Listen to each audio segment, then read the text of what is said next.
আসসালামু আলাইকুম guys, this is Mehedi from life with Mehedi and welcome to my first blog. আচ্ছা, adventure যেহেতু হবে, একটু প্রকৃতির কাছাকাছি করাই তো ভালো, তাই না? আর আজকে আমার সেই প্রথম জার্নি।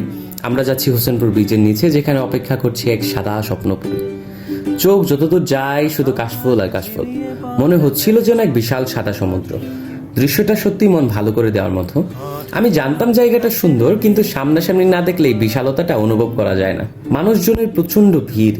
তবে আমি আসলে চাইছিলাম যে আমার মা আর বোন যেন একটু স্বাচ্ছন্দ্যে ছবি তুলতে পারে, তাই একটু নিরিবিলি একটা স্পেস খুঁজছিলাম।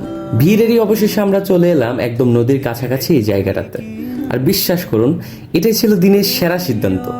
আসলে আমাদের প্লেনের নৌকা চড়াটা একদমই ছিল না, কিন্তু এই নৌকা ভ্রমণটাই দিন শেষে আমাদের সবার কাছে সেরা অভিজ্ঞতা হয়ে থাকলো।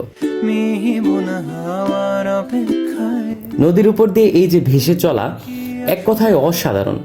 একটা আনপ্ল্যান্ড সারপ্রাইজ সবসময় মনটাকে অন্যরকম খুশি দেয়। যদিও আজ প্রচুর গরম ছিল আর নদীর ধারে বালি থাকায় অনেক ধুলাও উঠছিল।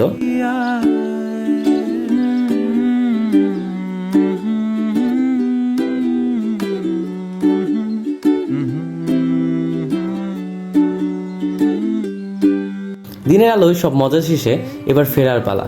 কিন্তু বুঝতেই পারিনি যে মেইন রুটটা এতটা দূরে। হাঁটা শুরু করলাম, আর ফাইনালি যখন রুট দেখা গেল, সামনে ছিল এক বিশাল চ্যালেঞ্জ।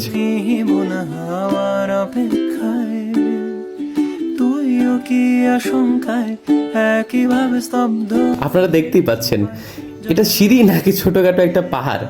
এত উঁচু সিঁড়ি ভেঙে উপরে উঠতে বেশ কষ্ট হলো।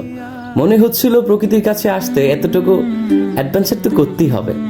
অবশেষে যখন গাড়িতে উঠছি, তখন হঠাৎ মনে হলো সারাদিন ঘুরে আর এত ছবি ভিডিও করে মানিব্যাগের কি অবস্থা। মানিব্যাগ খুলে দেখি পুরো সাফ।